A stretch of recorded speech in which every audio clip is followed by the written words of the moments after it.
ফের নামতে পারে অঝোরে বৃষ্টি, প্রশাসন প্রস্তুত, জানালেন সদর জেলা শাসক ডক্টর বিশাল কুমার।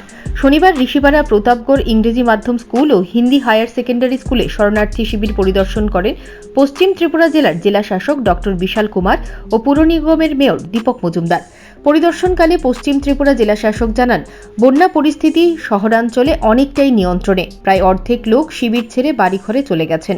আজ বৃষ্টি না হলে বাকি যারা শিবিরে আছে তারাও আগামীকালের মধ্যে বাড়িঘরে চলে যাবেন। পাশাপাশি তিনি জানান, এই বন্যায় যে ধরনের ক্ষয়ক্ষতি হয়েছে তা নিরসনের কাজ চলছে। বন্যা হয়েছে, তার সঙ্গে আগরতলা শহরও বিশেষ করে দুটি নদী কাটাখাল এবং হাওড়া নদী যে পাশাপাশি যে ওয়ার্ডগুলি নির্মাঞ্চলগুলি জলে প্লাবিত হয়েছে। বিভিন্ন আমাদের সরকারি তরফ থেকে মহকুমা প্রশাসন, জেলা প্রশাসন, রাজ্য সরকারের বিভিন্ন দপ্তর এবং আগরতলা পূর্ণাঙ্গের পক্ষ থেকে বিভিন্ন ত্রাণ শিবির খোলা হয়েছে। তার মধ্যে আজকে প্রতাপগড় ইংলিশ মিডিয়াম বিদ্যালয়ে যে ত্রাণ শিবির আছে, সেখানে আজকে রামকৃষ্ণ আশ্রম বিবেকনগরের উদ্যোগে শান্তনু মহারাজের উদ্যোগে স্বাস্থ্য শিবির করা হয়েছে। আমাদের এসডিএম সাহেবের গ্রহণ করেছেন।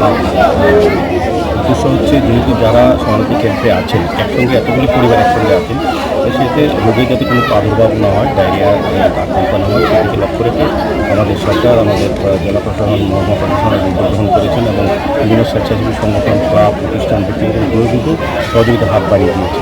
বন্যায় ক্ষতিগ্রস্ত প্রত্যেকেই আর্থিক সহায়তা প্রদান করা হবে বলেও তিনি জানান। পাশাপাশি মেয়র এরকম বন্যা পরিস্থিতিতে সকল সংগঠন এগিয়ে আসায় ধন্যবাদ জানালেন সকলকে। Bureau report, news prime Tripura.